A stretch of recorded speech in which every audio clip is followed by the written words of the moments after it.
Es una madrugada fría del invierno de 1996 en un pueblo de Jalisco. Teodosio Mesa se despierta con los primeros rayos del sol. Se pone unos pantalones de mezclilla, una chamarra gruesa, unas botas, su sombrero de paja y sale camino hacia sus corrales. Mientras se frota las manos, se cruza con algunos vecinos. Ya hay personas haciendo fila afuera del molino, pero esta mañana todos se ven ausentes. Teodosio avanza hasta llegar a las afueras del pueblo y quedarse completamente solo. Luego sigue un camino bardeado con piedras. Su pequeño rancho está a unos minutos más. Voltea a ver el cerro. Sigue seco, amarillento y polvoso. Piensa que es un mal augurio. Para esta época del año ya tendrían que haber caído algunas lluvias anunciando un buen temporal. Pero es febrero y no ha caído ni una sola gota de agua. Algo dentro de él siente que este no será un buen año. Teodosio abre la vieja puerta de su ranchito. Todas las mañanas oye a sus borregas acercarse a la reja, pero hoy hay un silencio inusual. Voltea hacia los lados para confirmar que no hay nadie más. Solo escucha algunos zumbidos a lo lejos y su corazón se acelera con cada paso que da. Teodosio llega a la puerta del corral y se detiene de golpe. No puede creer lo que está viendo. Todas sus borregas fueron masacradas. Están tiradas en la tierra, con los ojos abiertos, la lengua de fuera y la lana manchada de polvo, pero sin rastros de sangre. La escena era brutal. Nunca había visto algo así. Teodosio ha criado animales toda su vida y varias veces han sido atacados por perros canijos y uno que otro coyote.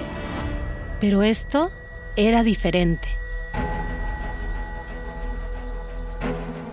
El zumbido lo regresa a la realidad. Las moscas se meten en las bocas y heridas abiertas de sus animales. Abre el corral y se acerca a los cuerpos. Una borrega sigue viva, pero respira con dificultad, cada vez más despacio. La gira y ve que tiene una herida profunda. Sabe que no vivirá mucho tiempo.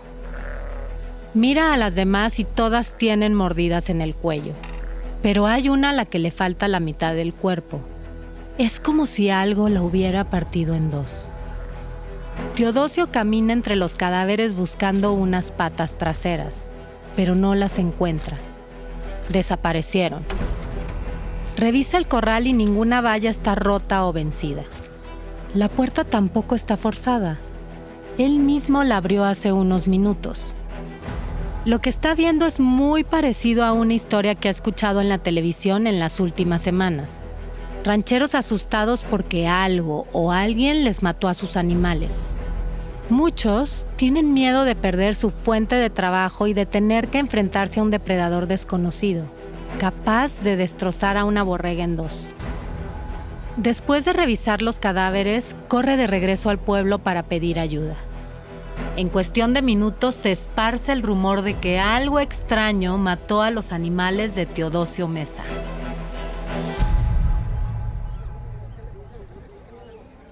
Los pueblos también son depredadores hambrientos, pero de chismes. Y el principal sospechoso de la masacre es el asesino serial del momento. El chupacabras. Un monstruo sigiloso y adicto a los animales de corral. Algunos hasta aseguran haberlo visto. No saben qué es, si un ser mítico desconocido o el resultado de un amorío entre Drácula y un extraterrestre. En pocos días, Amacueca se llena de curiosos y periodistas. El nombre de Teodosio aparece en periódicos amarillistas. Su voz se escucha en las estaciones de radio y su rostro está en todos los canales de televisión. Le llaman, lo entrevistan, transmiten una y otra vez las imágenes de sus animales muertos. Y Teodosio repite 1001 veces la misma historia. Algo masacró a sus borregas. 27 años después de aquella masacre, en Amacueca siguen con dudas. Todavía no entienden qué sucedió aquella madrugada. ¿Fue el chupacabras o algún animal salvaje? ¿O había algo más horrible aterrorizando a México en 1996?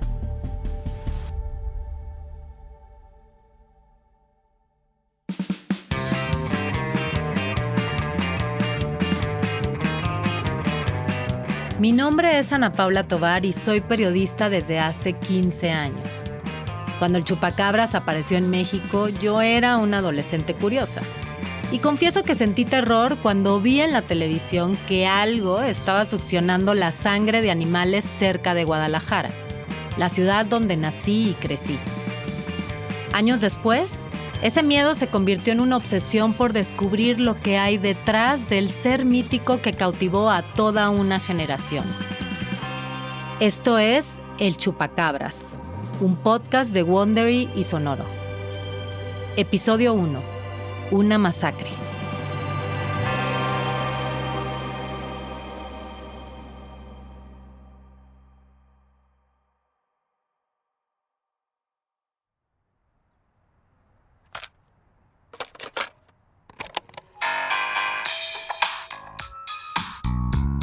Los 90 fue una década marcada por el optimismo. Por fin había terminado la Guerra Fría y el mundo parecía unirse en uno solo. Michael Jordan volaba por las canchas, era un jugador invencible. Todos queríamos un par de tenis con su nombre. Cantábamos Wannabe de las Spice Girls y Media Naranja de Faye, y esperábamos con ansia que saliera un video en MTV. Además, no había una sola persona que no hubiera alucinado con los dinosaurios de Jurassic Park. Era una época en que los mejores cumpleaños los celebrábamos en una alberca de pelotas y comiendo cajitas felices de McDonald's. La globalización había llegado para quedarse. También fue una década de cambios que marcaron el fin del siglo XX. Una adolescente mexicana como yo, que acababa de entrar a la secundaria, se sabía los teléfonos de las casas de sus amigos de memoria. Todavía grababa sus canciones favoritas en cassette y el plan perfecto de viernes por la tarde era ir al centro comercial. El cuarto de muchas de nosotras estaba tapizado con pósters de Enrique Iglesias. Un español que gemía mientras cantaba y se jalaba las mangas del suéter para cubrirse las manos. Y la discusión más importante en el grupo de amigas era quién era más guapo. Dylan McKay, el chico malo de Beverly Hills 90210, o Brandon Walsh, el bonachón de la serie. Pero los 90 también representaron el inicio de una nueva era dominada por la tecnología. Las clases de computación eran la novedad en algunas escuelas y algunos afortunados tenían su propia computadora en casa. Eso sí, la palabra Internet aún era desconocida para la mayoría del país. Yo vivía en ese mundo, veía todo desde mi ventana en Guadalajara. No saquen cuentas, pero en 1996 tenía 13 años. Santa Claus ya no me traía regalos, pero aún me daba miedo jugar a la Ouija.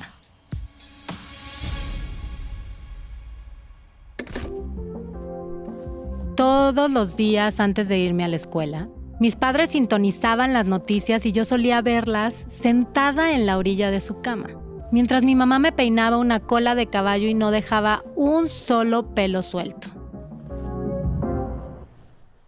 El chupacabras o chupasangre, como es conocido en muchas partes del continente americano, arribó a nuestro país. Este es el primer caso reportado del chupasangre en lo que va de 1996. Sus víctimas, 16 borregas, propiedad del señor Teodosio Mesa. Cuando escuché chupasangre me quedé hipnotizada viendo la televisión. El reportaje mostraba varios borregos tirados dentro de un corral. Luego le hacía zoom a sus cuellos y mostraba los agujeros en su piel. Varios hombres caminaban de un lado a otro con caras de confusión y levantaban los cuerpos sin vida de los animales. En diversas partes del mundo se han reportado ataques de seres extraños que fundamentalmente agreden a sus víctimas en el cuello para extraerles la sangre. Algunos decían que podía volar muy rápido y que había atacado en varios lugares de México. Comencé a sentir un miedo real. Me imaginaba que ese monstruo podría venir y atacarme a mí y a mi familia. Automáticamente pensé en Drácula, solo que este ser no vivía en Transilvania. estaba mucho más cerca de mí. El chupacabras había asesinado unas borregas en Amacueca, Jalisco, a tan solo 2 horas de mi casa.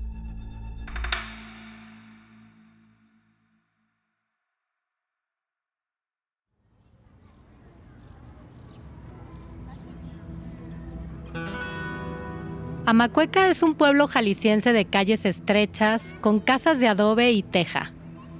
Es famoso por sus nueces y sus pitayas, una fruta silvestre muy colorida que crece en los cactus y solo se consume en mayo. Y 27 años después, la gente del pueblo sigue recordando el raro asesinato de las 16 borregas de Teodosio Mesa. Ellos recibieron la notificación de eso y como yo era el chofer, me hablaron para que los llevara, pero yo no sabía a qué íbamos. Nada más me dijeron, vamos a tal parte. Andrés Jaramillo era el chofer del presidente municipal de Amacueca en 1996. Él llevó a varios funcionarios del gobierno hasta la escena del crimen. Para llegar al ranchito de don Teodosio todavía hay que seguir una terracería rodeada por cerros cubiertos de cactus. Es abril del 2023. E igual que en febrero de 1996, la tierra está seca, como si otra vez no hubiera caído ni una sola gota de agua. Pero ya cuando llegamos ahí también me quedé sorprendido al ver pues los animales todos tirados ahí. Casi nada ha cambiado en el rancho desde entonces. Los corrales aún están construidos con una cerca de púas atada a troncos más o menos de 1 metro de altura. Llegamos al corral y vimos ya todos los animales allí, todos mordidos del cuello, del pescuezo. Esta es la voz de don Luis. Él era el presidente municipal de Amacueca en 1996. Hoy tiene 84 años. Es un hombre bajito, amable y tiene risa fácil. Camina a paso lento por el rancho de Teodosio, como lo hizo esa mañana de febrero, en la que supuestamente el chupacabra se apareció en el pueblo y masacró a las borregas. Don Luis cuenta que era normal que algún perro travieso se metiera a los corrales de algún vecino y matara 1 o 2 animales, pero nunca había visto a tantos atacados en un solo sitio. A mí lo que más me extrañó, se comieron medio animal, media borrega. No sé si el hueso de aquí o el de la patita hacia abajo está como de este grosor, unos 3 centímetros, y el hueso estaba quebrado. Para don Luis, no era posible que un perro tuviera la fuerza suficiente para tronar el hueso de un borrego y hacerle un corte tan limpio. No estaba astillado, así como que lo quebraron y se quebró parejo.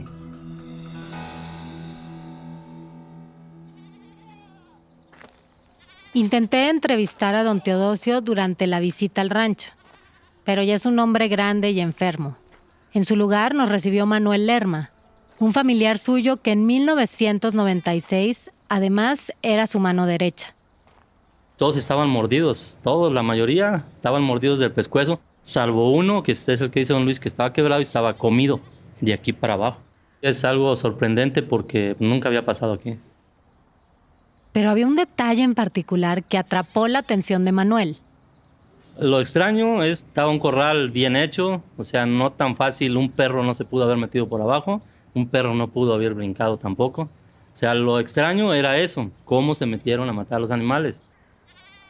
Andrés, por su parte, recuerda que esa mañana buscó pistas en el rancho. Le di vueltas al corral a ver, porque es notorio de un animal de uñas, pues sí deja huella. Allí lo que no pudimos hallar huellas es porque el árbol tira mucha hoja y a veces esa hoja no la quitan. Esa mañana no encontraron respuestas de qué pudo haber pasado. Y más de 20 años después, don Luis, Andrés y Manuel siguen sin tener una respuesta clara de quién o qué fue responsable de esa masacre. La escena era rara, porque le digo, hubiera sido un perro, pues no pudo haber hecho tanto daño. Si hubiera sido un animal de uña, como decimos aquí una pantera o algo así, pues hubiera agarrado uno, se lo hubiera agarrado y se lo hubiera llevado y lo hubiera matado, cuando mucho 2. Fue lo raro pues de que eran muchos estábamos inciertos pues qué era lo que había pasado, porque no sabíamos. Raro y extraño fueron las palabras más repetidas en estas entrevistas. Y como nunca atraparon a un perro asesinando animales de corral, ni tampoco vieron a felinos arrastrando patas de borregos por ahí, el rumor de que el chupacabras había matado a esos animales se convirtió en leyenda. Porque era la fiebre, pues todo el mundo hablaba de chupacabras y pues aquí no, porque no se hablaba en sí, porque nunca lo conocieron, nunca vieron un hecho. Hasta cuando pasó eso, que estuvo don Luis en el gobierno. Desde hacía varias semanas este monstruo estaba en todos los medios. Hasta Javier Alatorre, el conductor del segundo noticiero más importante del país, reportó las múltiples apariciones del chupacabras. Aquí en el país se reportan diariamente animales muertos en varios estados. Este extraño animal del que en realidad se ha especulado mucho, atacado en Baja California, en Tamaulipas, Chihuahua, Sonora, Sinaloa. La incertidumbre era mucha. Noche con noche, los noticieros más vistos del país mostraban mapas indicando los ataques más recientes. Rancheros, sin importar en qué estado estuvieran, sentían que el chupacabras pronto llegaría a sus corrales y acabaría con sus animales. Pero en el 96, el chupacabras no era la única razón para sentir miedo en México. Ciudadanos de todas las profesiones y oficios eran acechados por un monstruo más grande y más temible.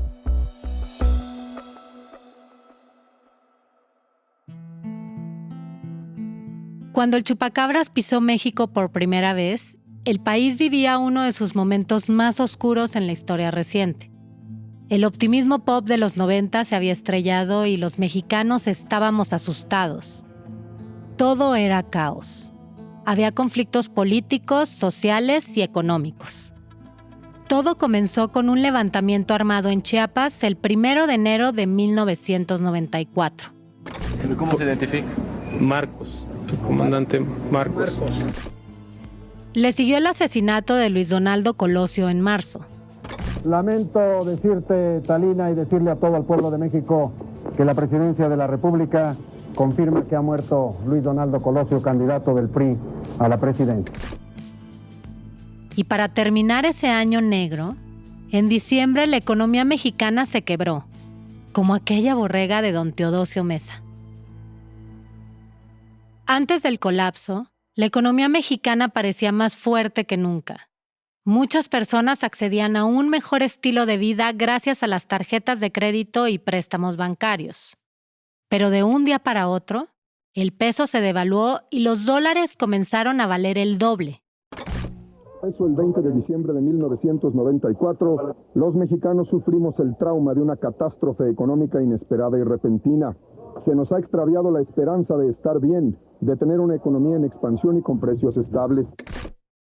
Los intereses de las tarjetas de crédito subían y subían.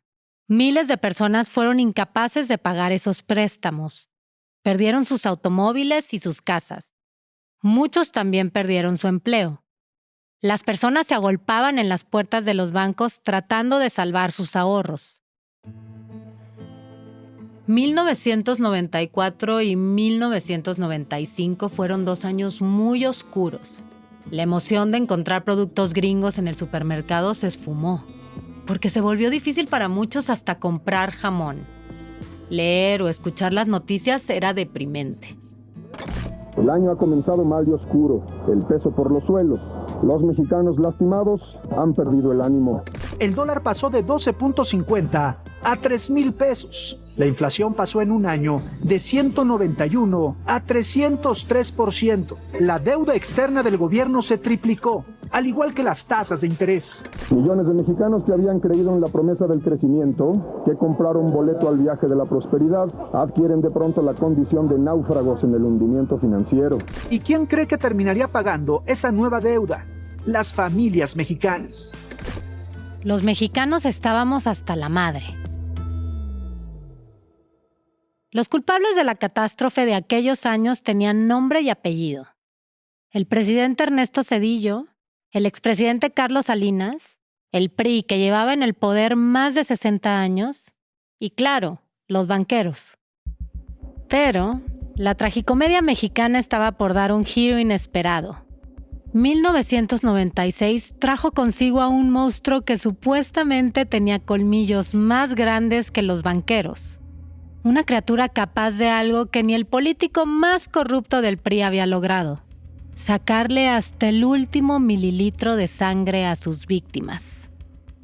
Los medios amarillistas y rigurosos hablaban en cada oportunidad de una criatura terrible que mataba animales por todo el país. El chupacabras, o lo que sea que succiona la vida a ganado bovino y aves de corral, ha atacado en una decena de estados de nuestro país. Cada día publicaban un nuevo reporte con información mucho más surreal que la noche anterior. Otros piensan que los chupacabras podrían ser extraterrestres. Hay quienes opinan también que podría tratarse de alguna especie animal híbrida surgida de algún experimento genético desafortunado. Nadie mostraba pruebas de su existencia, pero había varias teorías. Unos decían que era una especie desconocida de murciélago. Otros aseguraban que era un extraterrestre. Los aliens estaban de moda gracias a X-Files y el fin del milenio le había dado a los 90 una aura medio sideral. Entrar a Twitter para verificar la información en otros medios no era opción en 1996. Ni siquiera existían los teléfonos inteligentes.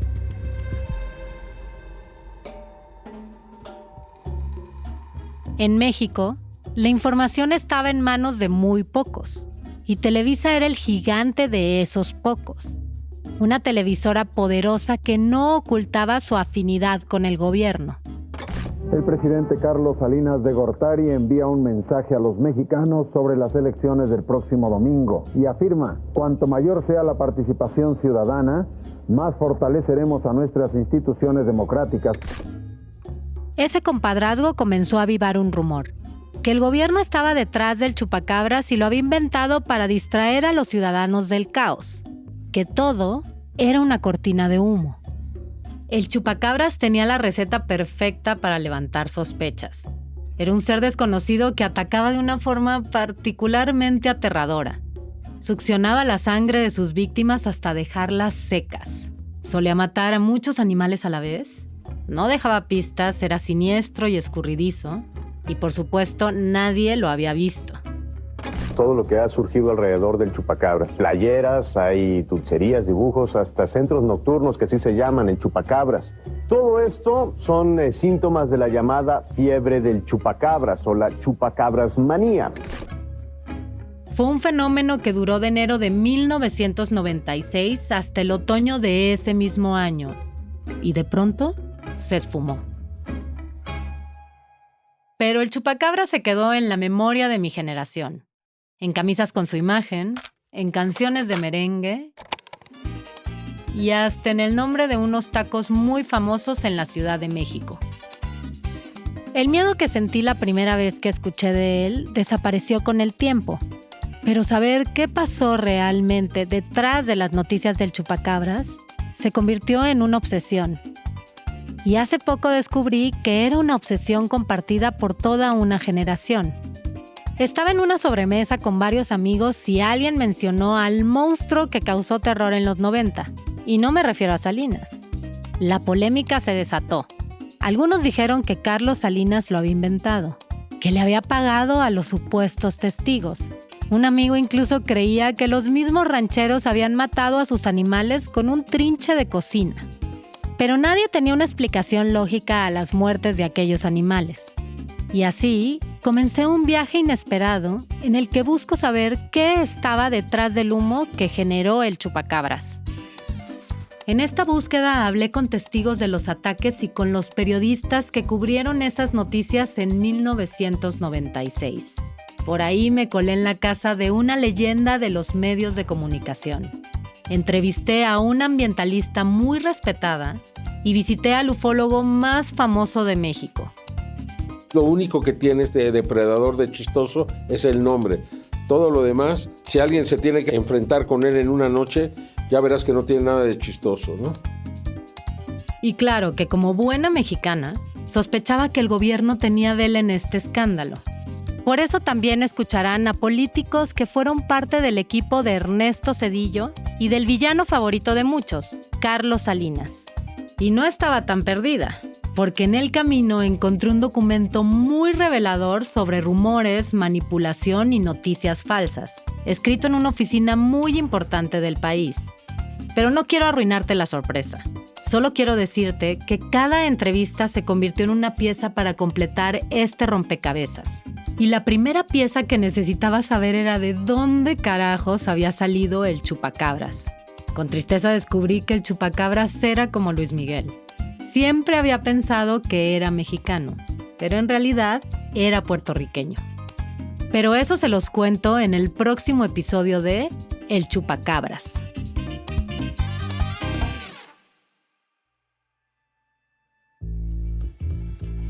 Este show fue desarrollado por Wondery y Sonoro, una serie sobre el misterio detrás del fenómeno mediático más surreal de México. Escrita y narrada por mí, Ana Paula Tovar. El diseño sonoro y mezcla estuvieron a cargo de Manuel Parra.